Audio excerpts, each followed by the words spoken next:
Hi, today we're going to be discussing the Mole Hidden Hanger Attachment. There's no other product on the market like it. It actually has been awarded a patent, it's so unique. What it does is it eliminates the unsightly roof straps that you normally see when installing a rain gutter using roof hangers. It works with every roof strap on the market, but we recommend using the Vampire Hanger. We feel it's the strongest one.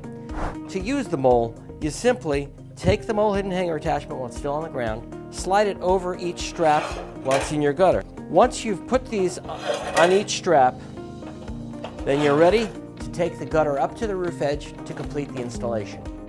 Now once you put the gutter in place, you're ready to install the mole. Simply take the Mole Hidden Hanger Attachment, slide it underneath each shingle, up as far as it'll go. You want to make sure the mole is pushed all the way up so that you won't have any of the hole exposed. Now you're going to be nailing one nail. We have the nails in white, black, or brown, so you use the nail color that's closest to the roof shingle. You're going to be nailing through the shingle and anywhere into the nailing pad of the mole. You're not looking for the hole. The hole that you see here is just a tooling hole. You're going to be piercing this metal. When you're piercing the metal, it automatically counterflashes the nail. So as the nail penetrates, if any water seeps around the head of the nail, it will be diverted between the two strength ribs from the flashing pad back into the gutter.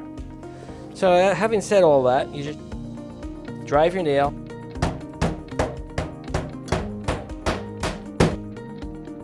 into the roof. Raise and lower the gutter to the position you want. Once you get to the position, bend the strap forward. Using a pair of snips, you snip off the excess strap, leaving no less than an inch in front of the mole.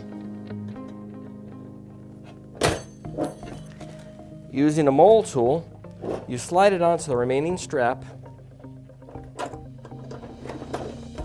and bend it back down into the gutter. That completes the installation. You do this for every hanger. At the ends, what's going to secure your gutter in place are going to be your outlets. Your downspouts will be attached.